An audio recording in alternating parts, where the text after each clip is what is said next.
No fue la presentación lo que me humilló. Fue la risa. La forma en que me señaló, sin mirarme. Buenos días, amigos.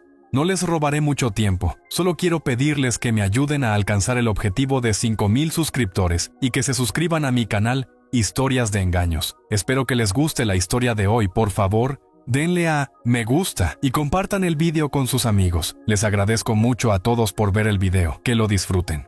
Mi mujer me presentó como el chofer que me espera en el coche.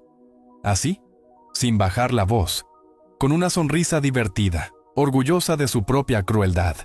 Yo estaba sentado a su lado, en un restaurante donde las copas brillaban más que la sinceridad, y aún así, consiguió hacerme invisible. Ella se llamaba Claudia, o al menos, así se hacía llamar esa noche. Su risa rebotó en las paredes de mármol, mientras su jefe levantaba la copa, divertido, creyendo que aquello era una broma elegante. Yo bajé la mirada, no por vergüenza, por paciencia. El aire olía a vino caro y a desprecio mal disimulado. «Está aquí por la comida gratis», añadió ella, apoyando la mano en el brazo de Álvaro, su compañero de trabajo, con una familiaridad que no necesitaba explicación. Las risas alrededor de la mesa fueron breves, incómodas, forzadas. Yo observaba, siempre lo hacía. Claudia me miró con esa sonrisa didáctica, la que usaba cuando me explicaba cosas obvias, como si yo fuera un niño torpe perdido entre adultos exitosos.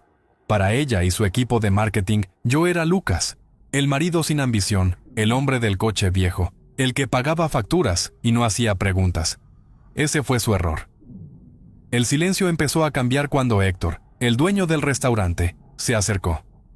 No caminaba deprisa, caminaba seguro. Llevaba una botella de vino tinto que no aparecía en la carta, una reserva privada, de esas que cuestan más de lo que Álvaro ganaba en varios meses. Héctor no miró a Claudia, no miró a su jefe. Se detuvo a mi lado. Inclinó ligeramente la cabeza. Un gesto mínimo, preciso, cargado de respeto. El sonido desapareció de la mesa. Claudia se quedó con el tenedor suspendido en el aire. Sus ojos viajaban de Héctor a mí, buscando una explicación que encajara con la versión cómoda que había construido durante 7 años. Héctor me sirvió el vino sin preguntar, con la exactitud de alguien que sabe exactamente a quién tiene delante. «El chef ha preparado el ciervo como le gusta», murmuró. «Sellado. Con la salsa de trufa negra, la que no servimos desde hace 2 años». Ahí apareció la primera grieta. No fue Claudia quien reaccionó, fue su jefe. Sergio, un hombre obsesionado con su reloj suizo y su voz de mando, dejó de masticar. Sus labios se entreabrieron apenas. Sus ojos se fijaron en mí con algo que no había visto antes. Reconocimiento y miedo. Pude ver cómo encajaban las piezas en su cabeza. Él sabía que ese restaurante del barrio de Chamberí pertenecía a Grupo Altamira, un nombre que no aparecía en revistas, un conglomerado discreto, el mismo que había rescatado su agencia de publicidad cuando estaba a punto de quebrar, hacía exactamente 1 año. Sergio carraspeó. «Disculpe», dijo con la voz ligeramente rota. «¿Tiene usted alguna relación con los Altamira?» Le di un sorbo al vino, roble, tiempo, paciencia. «Solo gestiono algunas inversiones familiares», respondí. No fue una fanfarronada, fue una sentencia. El color desapareció del rostro de Sergio. Claudia intentó reír de nuevo, apresurada, nerviosa. «Está bromeando», dijo. «Lucas apenas arregla cosas en casa». Pero su risa ya no sonó segura, sonó frágil, como cristal a punto de romperse. Nadie la acompañó. La jerarquía había cambiado sin levantar la voz. Héctor volvió con el plato principal. Ignoró los pedidos del resto y colocó frente a mí una obra que no figuraba en ningún menú. Entonces Claudia me miró, y por primera vez en mucho tiempo. Vi miedo real en sus ojos, y supe algo más. Ella aún no tenía ni idea del precio que iba a pagar. Claudia no entendía cómo el hombre que dormía a su lado podía silenciar una sala entera con solo alzar una copa. Y lo peor para ella era que aquello solo acababa de empezar. Sergio me miraba como quien descubre que ha estado sentado sobre una bomba con el contador en marcha. Y yo tenía el mando. La cena avanzaba, pero mi apetito ya no tenía nada que ver con la comida.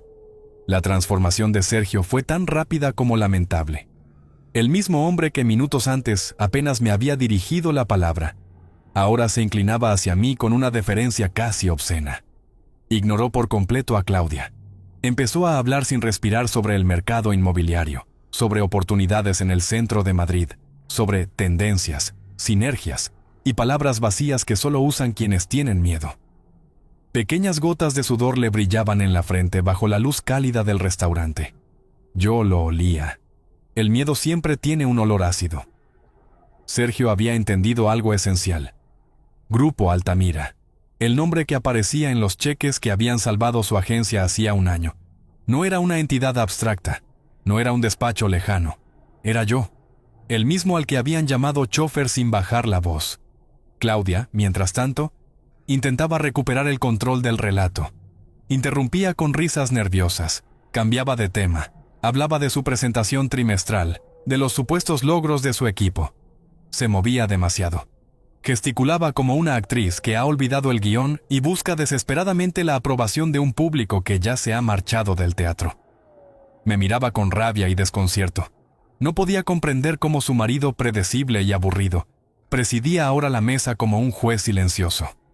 Ella no sabía que había comprado el edificio donde trabajaban hacía 6 meses. Una operación limpia, estratégica, a través de una de mis sociedades limitadas. Lo hice precisamente para eso, para observar qué ocurre cuando nadie cree que el dueño está mirando. Y entonces, decidí apretar un poco más. Corté la carne con precisión, sin prisas, y comenté, casi como una reflexión casual, lo interesante que me parecía la lealtad en el mundo corporativo actual. Dije que siempre me sorprendía cómo algunos empleados creían poder actuar a espaldas de la dirección, sin consecuencias. Mi mirada se deslizó apenas un segundo hacia Álvaro. Hasta ese momento había intentado hacerse invisible. Falló. Palideció. Su copa chocó torpemente contra el plato con un tintineo seco. Nadie dijo nada. No hizo falta.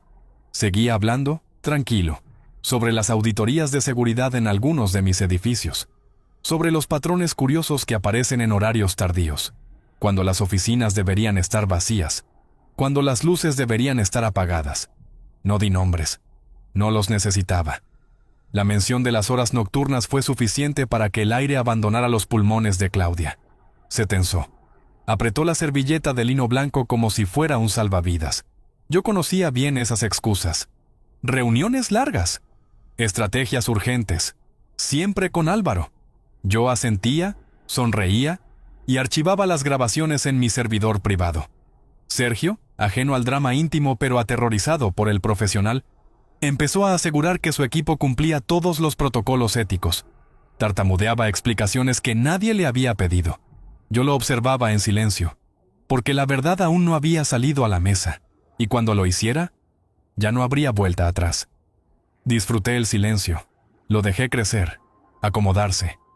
Bebí otro sorbo de vino y comenté, con el tono distraído de quien habla del clima, que estaba considerando hacer ciertos cambios estructurales en la agencia. Nada drástico, solo una revisión de la gestión de personal. Había notado, dije, cierta redundancia en los perfiles creativos. Nadie pronunció la palabra despido. No hizo falta.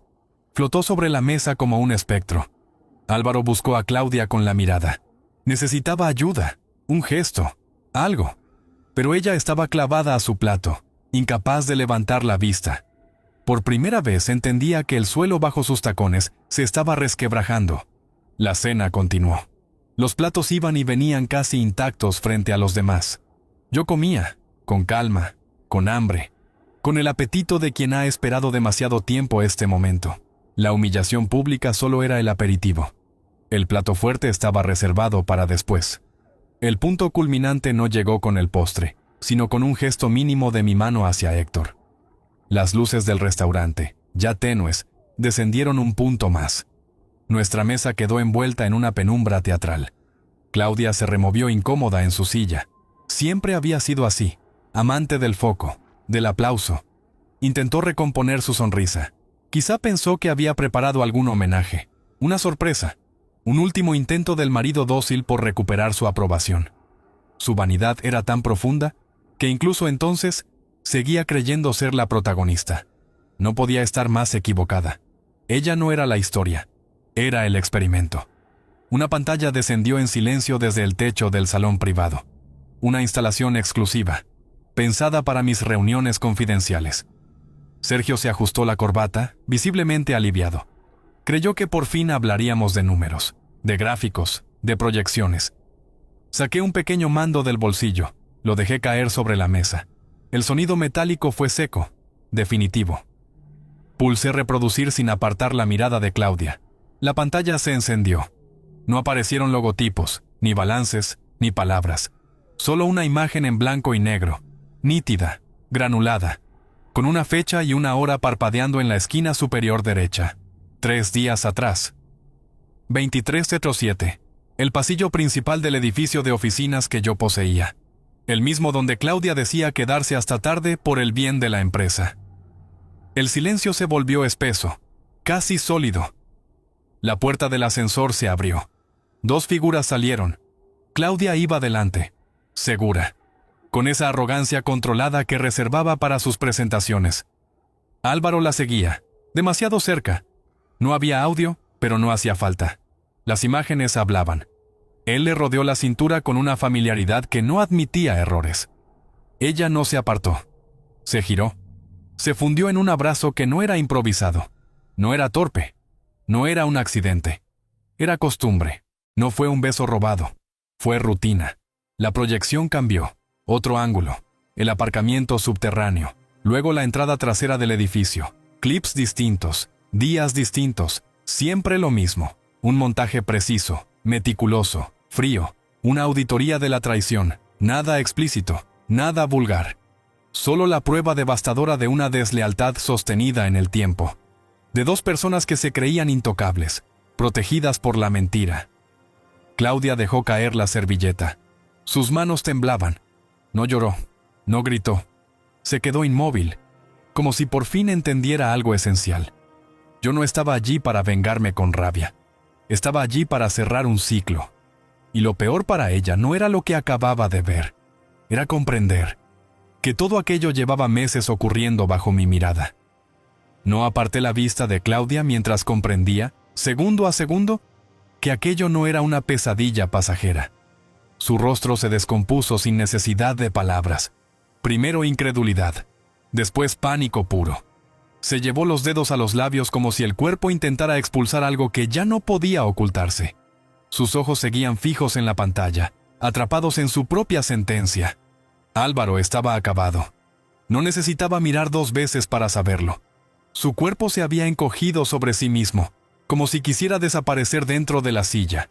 Tenía la mandíbula floja, los hombros hundidos. Ya no pensaba en Claudia, ni siquiera en mí. Pensaba en todo lo que acababa de perder antes de haberlo tenido. Pero nada de eso era lo verdaderamente interesante. Lo importante era Sergio. Él no veía una traición sentimental, veía un desastre financiero, una negligencia imperdonable, un problema que debía resolverse rápido y sin ruido. Para él, aquello no era una infidelidad, era una amenaza directa a su empresa, cometida además dentro de una propiedad que pertenecía a la persona equivocada. Apreté un botón. La imagen se congeló. 2 siluetas entrando en un coche. La prueba final. No pronuncié ni una sílaba. El silencio hizo el trabajo por mí. Bebí el último trago de vino con calma, como quien cierra un trato. Claudia me miró entonces. Sus ojos buscaban refugio. Al hombre que siempre justificaba. Al marido que perdonaba sin hacer preguntas. Ese hombre ya no existía. Lo había sustituido alguien que no levantaba la voz, que no necesitaba insultar, que no discutía. Alguien que simplemente observaba y decidía. El aire se volvió irrespirable. La pantalla quedó negra, pero nadie se movió. La verdad ya había quedado impresa en todos. Sergio fue el primero en reaccionar. No mostró compasión, no mostró ira. Miró a Claudia y a Álvaro como se mira un fallo grave en una auditoría. Algo que debía eliminarse antes de que contaminara el resto. Porque ahora todo encajaba. Yo no era solo el propietario del edificio, era el inversor clave, el que había sostenido su empresa cuando nadie más quiso hacerlo, y ellos habían utilizado mi confianza como escenario para su mentira. Sergio se puso en pie con un gesto seco. Ajustó la chaqueta. Su decisión estaba tomada desde el primer fotograma. Sin elevar el tono, sin teatralidad, informó a Álvaro de que su vínculo con la empresa terminaba en ese mismo instante. No hubo discusión, no hubo margen, no hubo segundas oportunidades. Álvaro intentó articular una frase, cualquier cosa que lo salvara, pero la mirada de su jefe lo anuló. Verlo recoger su abrigo y marcharse cabizbajo, vigilado de cerca por Héctor, fue la confirmación de que algunos errores se pagan al contado. Claudia no se movió. Seguía sentada, rígida, como si el cuerpo se hubiera rendido antes que la mente. Me buscó una última vez con la mirada. Había miedo, súplica, desesperación, todo mezclado. Yo ya no estaba allí para rescatarla. Me levanté con tranquilidad. Limpié mis labios con la servilleta blanca y asentí levemente a Héctor para indicar que todo estaba resuelto. No le dediqué una palabra, no una despedida, no una explicación.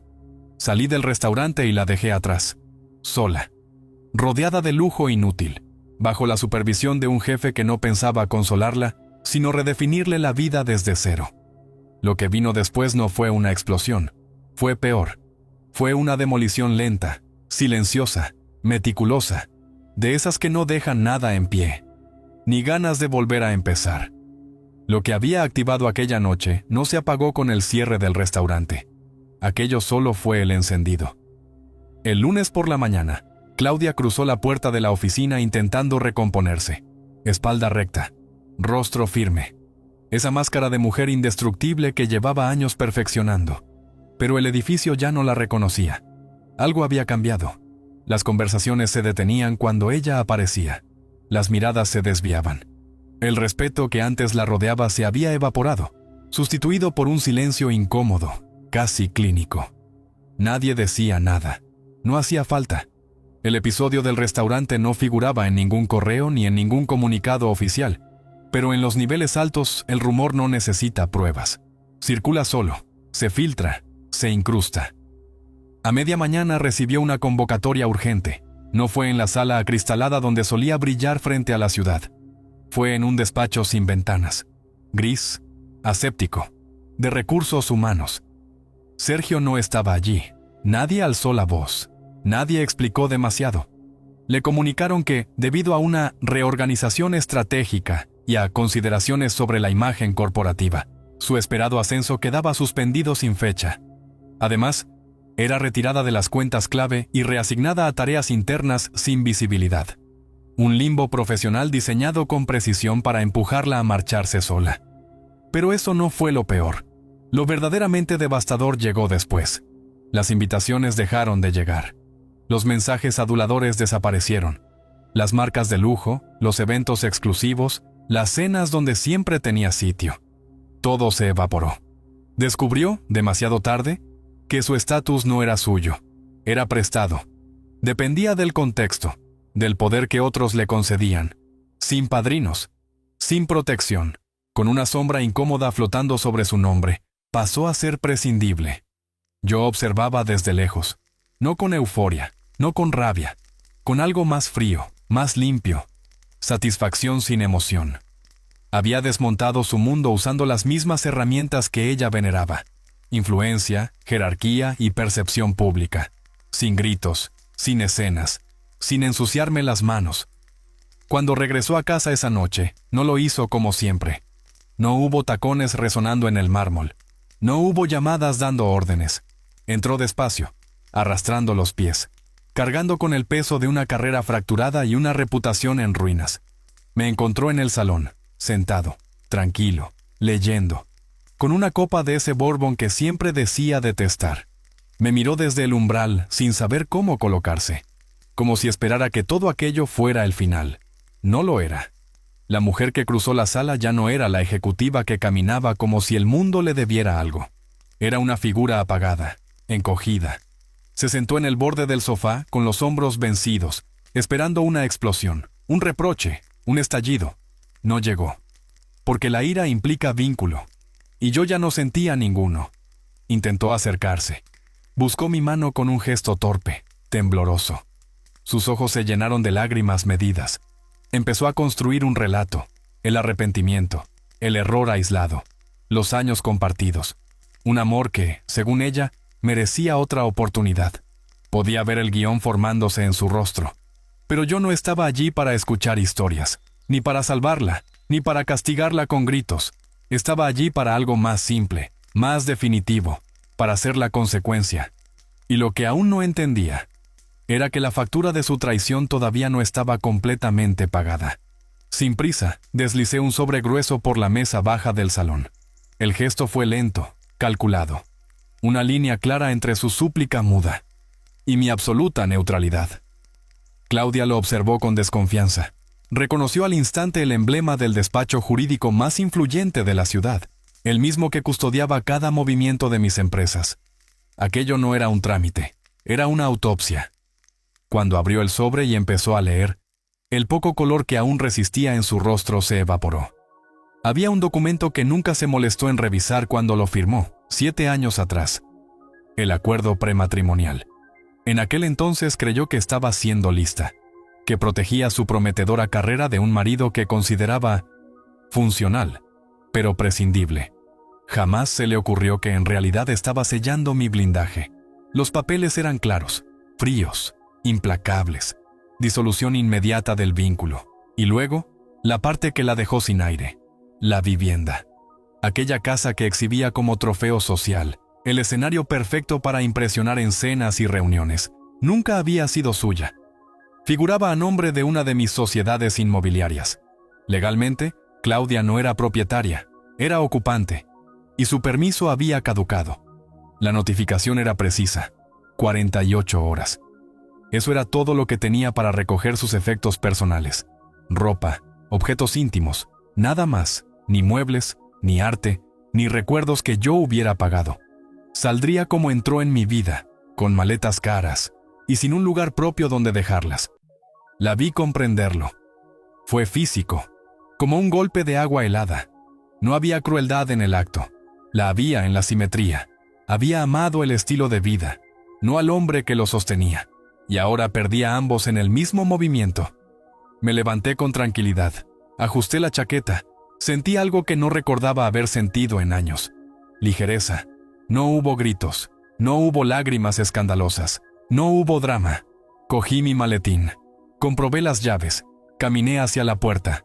Ella seguía sentada, inmóvil, sujetando los documentos como si fueran los restos de lo que había sido.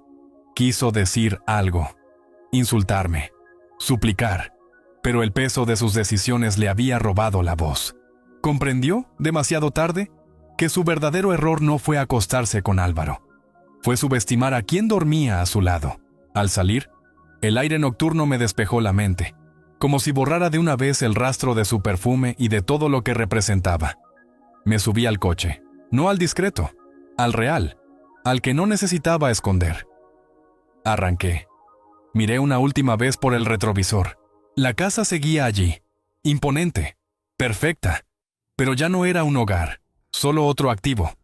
Pronto cambiaría de manos, de forma, de propósito, como si ella nunca hubiera existido allí.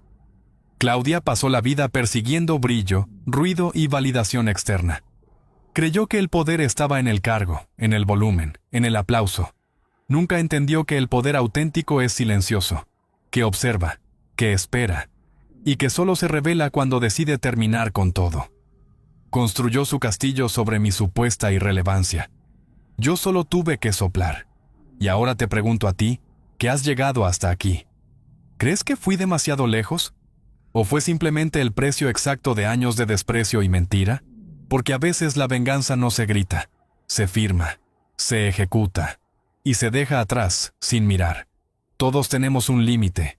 El mío quedó marcado en el asfalto la noche en que me alejé, y no volví jamás.